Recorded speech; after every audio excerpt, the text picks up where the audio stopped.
art that's political and unsettling, and that's also supposed to be fun. Founded in 1955, the Documenta is widely seen as the most important international contemporary art exhibition. Held every 5 years, the world's best and most compelling artists are invited to exhibit their work here. But this year's event was different. Very few big names, lots of collectives from countries that barely have an art market, and art intended to make the world a better place. Sounds great, right? So what else was in store for visitors? I didn't expect overt classic anti-Semitism.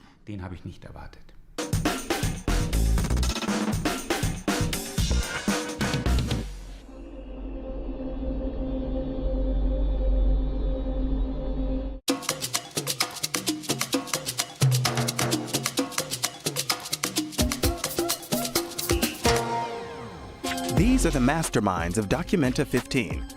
The Ruan Grupa art collective is legendary in Indonesia. It was conceived more than 20 years ago in the capital, Jakarta, not long after Suharto's dictatorship ended. The country was reeling. Ruan Grupa wanted to try something new, to network artists and foster mutual support. That's what the group continues to do today, organizing exhibitions and festivals based on the idea that art should be relevant to the society in which it is created, and that the collective is more important than the individual. Kassel's Kunsthalle Fridericianum is the Documenta's main venue. Putting a radical Asian artists collective in charge of curating this year's event was always going to be a divisive decision. Many welcomed it, but there were also concerns. Would Documenta 15 take aim at Western societies, at their lifestyles, at the art market?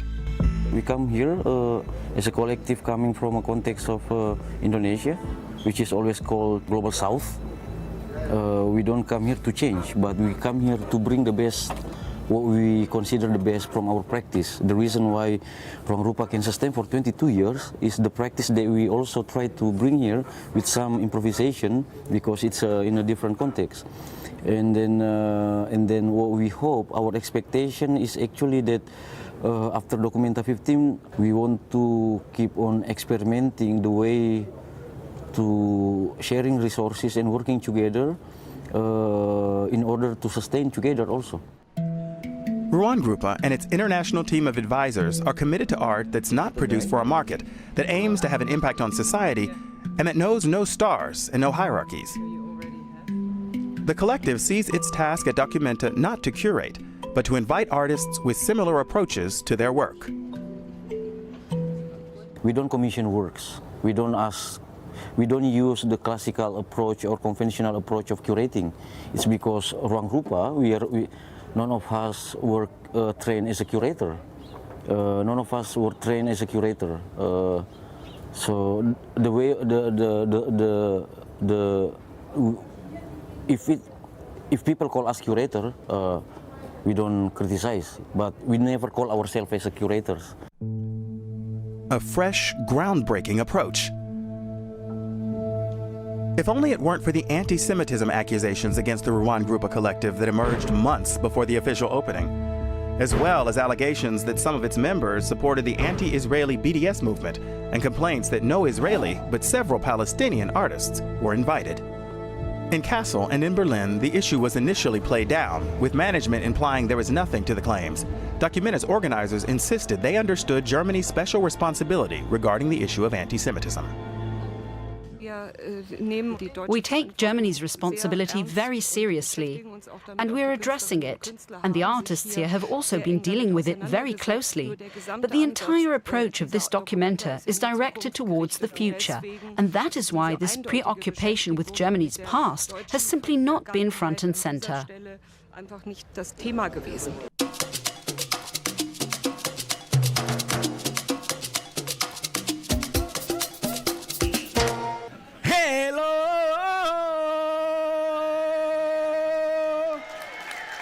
The opening in June 2022 was a major event. So was all the fuss forgotten? Until the very last minute, the artists of the Indonesian Taring Padi collective were working on their cardboard figures on the central Friedrichsplatz, where, shortly after the official opening, the 9 by 12 meter People's Justice banner was to be hung.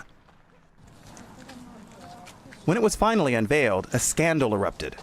A 20-year-old work recalling the former Indonesian President Suharto's reign of terror, as well as the regime's international helpers, such as the Israeli Secret Service. And this was depicted with the worst imaginable anti-Semitic stereotypes. A soldier with a pig's face, and an Orthodox Jew with fangs and SS runes on his hat.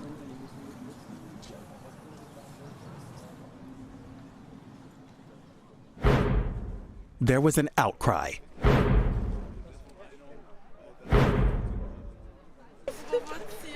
First, the artists covered up the large format picture. That didn't solve the problem.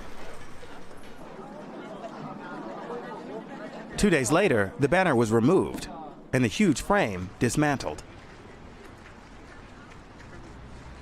Kami terkejut yang jelas bahwa ternyata we were shocked that what we have experienced in developing countries could also happen in developed countries.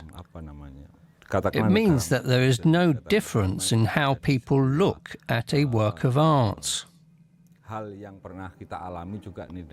When there is a sensitive issue, there is no dialogue or anything else.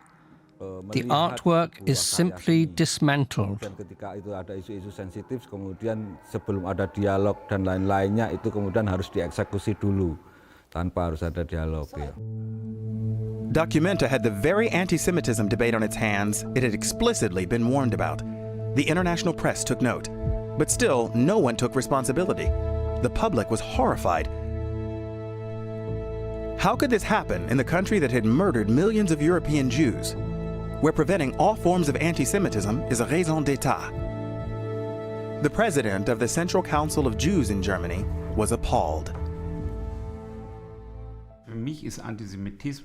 For me, anti-Semitism is inhumane no matter whether in Indonesia or Germany. Of course, anti-Jewish, anti-Israeli stereotypes are sadly common in some countries. In a country like Germany, with its history and its responsibility, this should never be allowed. Promoting anti-Semitism in art exhibitions with state with tax money is not acceptable. Israeli-German Meron Mendel deals with this issue professionally. As director of the Anne Frank Educational Center in Frankfurt, it's his job to mediate and promote dialogue. He offered to serve as an advisor to help the Documenta identify other anti-Semitic works. This is a shambles, and all we can do is look ahead. Sure, the time will come when we'll need to look at what went wrong, but now we need to take a constructive approach and ensure we look at the problematic artworks that are still there very closely.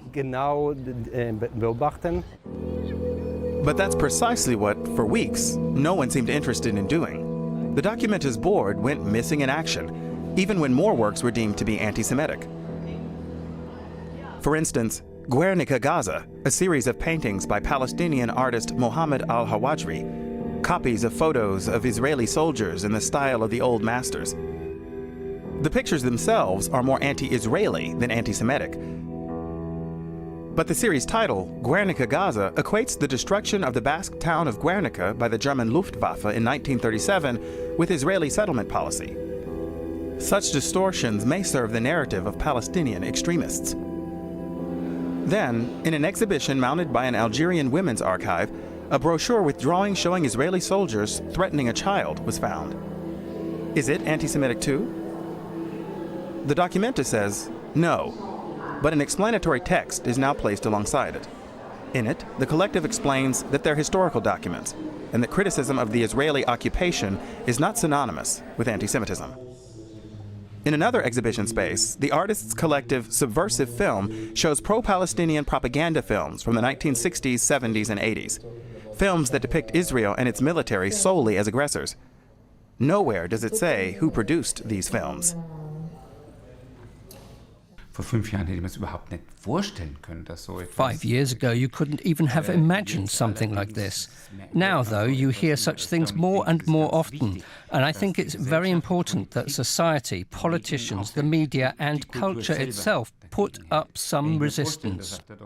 Imagine the Documenta is still today giving voice to Palestinian terrorists on a loop in a country marking the 50th anniversary of the Munich Olympics massacre.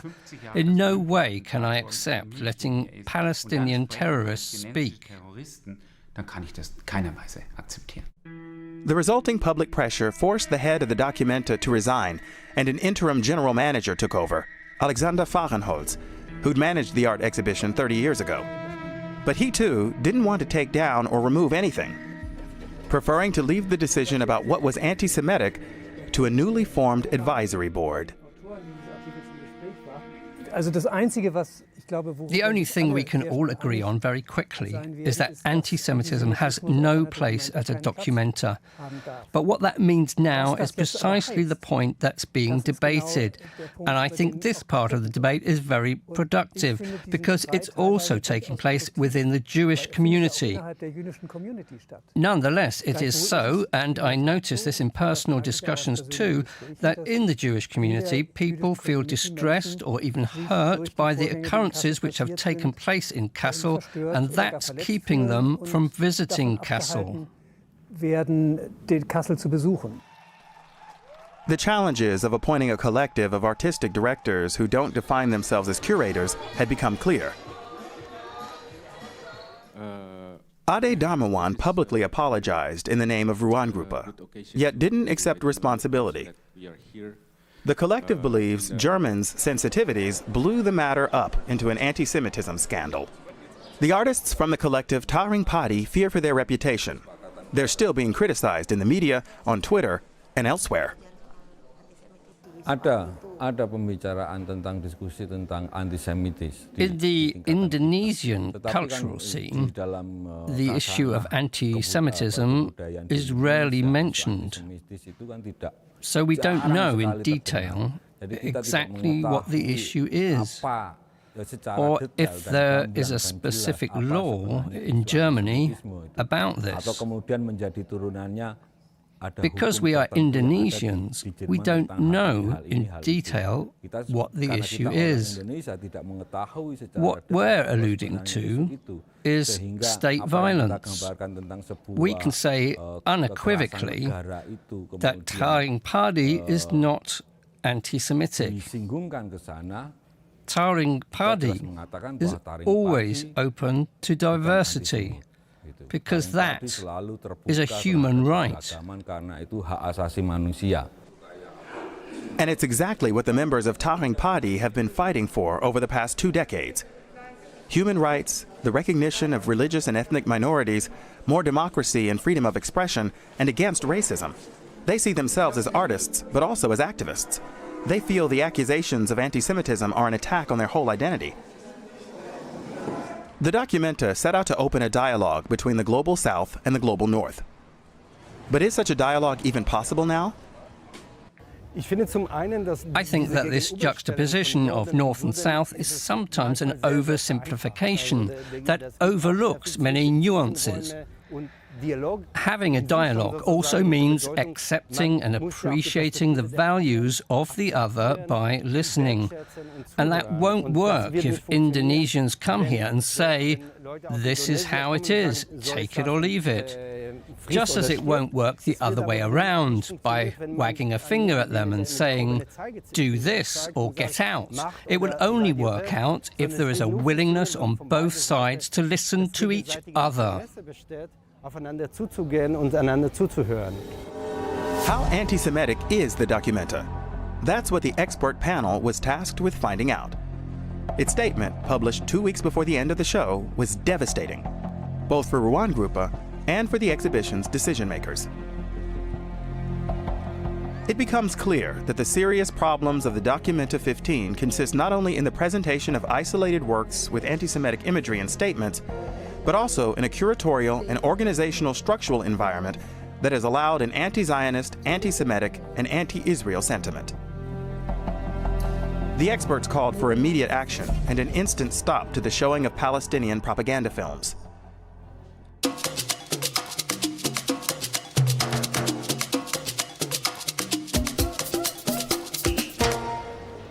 The debate made it look like most of the works on display are anti-Semitic. As a result, many artists feel they have wrongly been cast under a cloud of suspicion.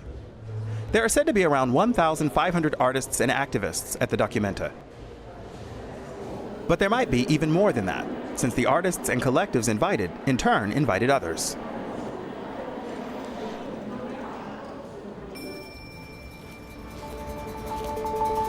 Romanian artist Dan Perjovski is one of the few internationally known participants. In front of Castle's main train station, he produces his daily horizontal newspaper, featuring drawings and texts on the state of the world, and the latest from the Documenta. It inevitably leads to conversations with passers-by. That's how he sees the role of art, taking a stand and having an impact on society. It's what he did while living under Ceausescu's communist regime in Romania, before its collapse in 1989. As an artist who's exhibited in the world's leading museums, how does he see his role at this year's Documenta? I'm a good translator between these worlds, the global south and the western world, because I do not belong to any. Of course, my training is Western, no? Art history, boys, whatever. But I also learned from them, from other parts of the world. I was in Australia, I was in Asia a lot. So I learned other points of view. So I think I can do the bridge. And I think probably this is one of the reasons I got invited here. Dan Perjovski's main work at the Documenta 15 can be seen on the columns of the Fridericianum, a building dating back to the 18th century and the nucleus of the whole show. Again, comments and cartoon-like drawings meant to illustrate the values of this year's exhibition. Dan Perjovski applauds Ruan-Grupa for introducing the idea of a mutually supportive art scene to the Documenta. Actually, they show to everybody a vision of the world from another point of the world, you know. So, you know, it is known as the document of collectiveness and cooperation, which is true, This is how these people are living in their countries. There's no art market there. So you resist economically if you are in a network or group and you do workshops and, you know, and sell a t-shirt and, you know, so you have to invent an economy to exist. So, and I think they teach us very well now because the winter is coming here, right? The money will go to Panzer, no? So the culture budget will be cut, so we have to collaborate. Dan Perjovski shrugs off the suggestion that the Documenta 15 was overshadowed by a debate, a scandal about anti-Semitism.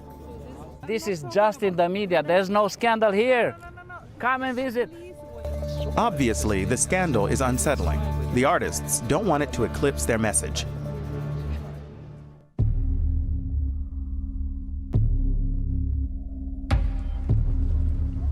Only a few meters from the Fridericianum, a tunnel leads to the exhibition of the Kenyan collective Wajuku art project. The work is displayed in a room modeled on a corrugated iron hut.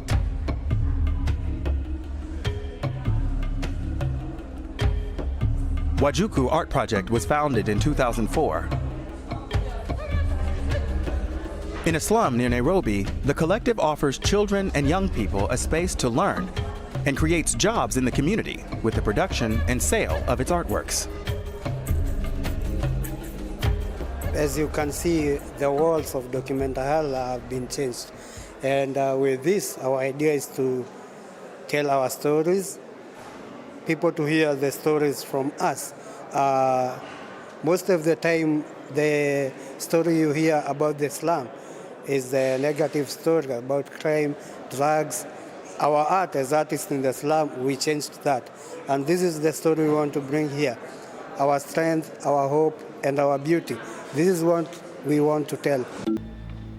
In the churchyard, she shows us the works she made during the Documenta 15. Not to find something provocative as an ordinary journalist, but to think how to support each other and how to share our experience. And it's a big challenge for me to talk in English with artists from Indonesian, from many Arabic countries, from African countries. At this moment, I know that I really can't tell the story. In American, Of course, she also asked questions about the anti-Semitism debate in her talks with fellow artists. Here, understand the situation. When I tried to ask someone, anyone answer something like this, you know, we don't want problems. We realize it's absolutely taboo in Germany, so just they themselves speak about this. Many of the artists she has met with come from a different cultural background and offer a different take on the debate. Her own story, her fear of reprisals or even arrest, has not been a theme of her work here. But it might be once the Documenta is over.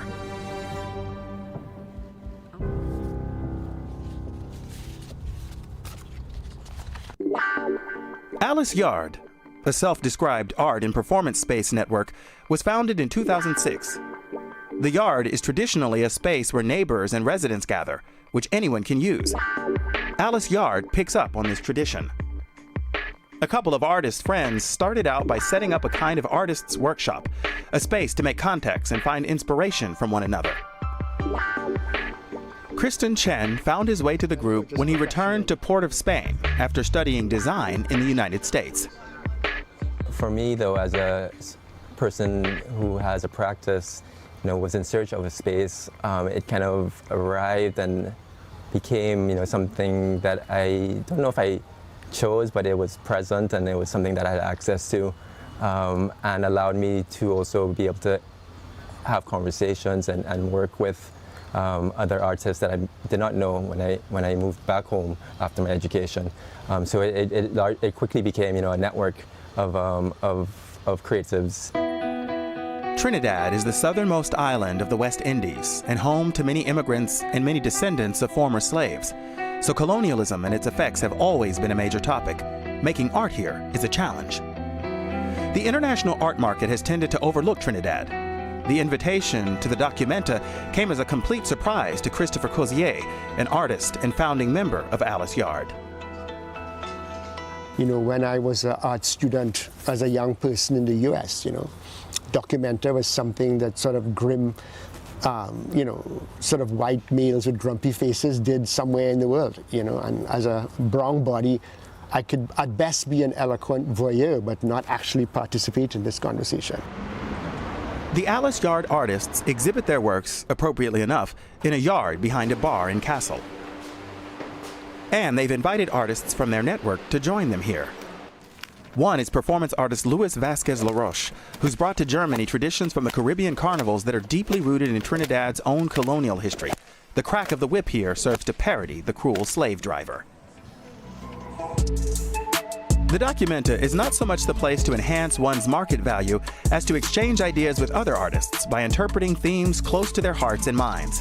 That's what the Alice Yard artists are enjoying most. Why waste your life, trying to be part of something that is already designed to exclude you, historically or currently, whether it's economics or history. So I said, okay, well, we are doing this little thing here in Port of Spain, and we are fascinated to know that there are other people doing little things elsewhere. And the thing becomes a big thing when we kind of start talking to each other and sharing ideas. And that's really been fascinating.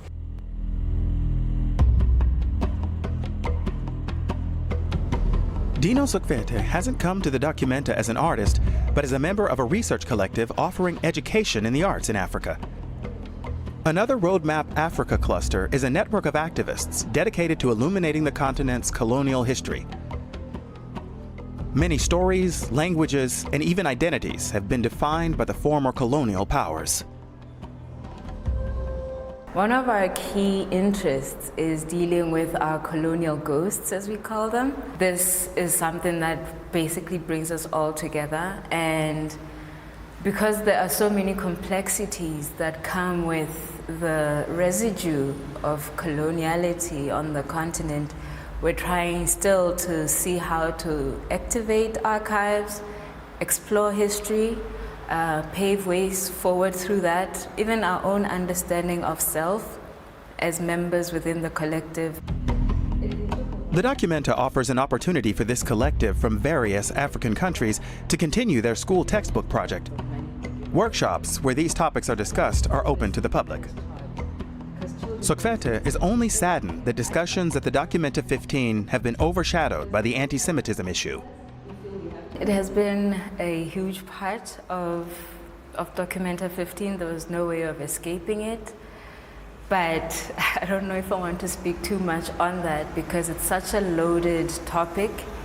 And personally, I feel like this is a more internal thing and I'm a visitor here. And therefore, I really I sympathize with some of the things that have been said on both sides. People have experienced violence and there are a lot of feelings. It's grounds to have an honest and open conversation, but that's going to be a difficult conversation. And I wonder if all the parties involved are ready for that moment yet of being honest and genuine about it.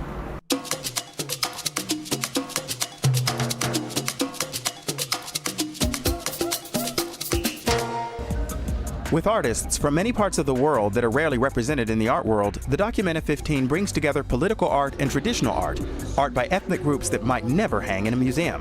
Hundreds of thousands of visitors don't want to miss the opportunity to see it. The Documenta's interim managing director already sees the exhibition as a success that will resonate.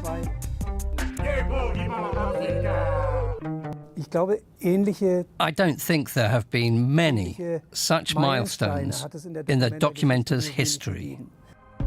A milestone? Ruan-Grupa's approach may indeed resonate in the long term. Their efforts to network artists and support local communities could meet with some success or even eventually change concepts of art. But in their task as curators, they undoubtedly failed, either overlooking blatant anti-Semitism or redefining it as artistic freedom is reckless at best. In an open letter, Ruan-Grupa, along with other Documenta artists, rejected the experts' criticism. We are angry, we are sad, we are tired, we are united.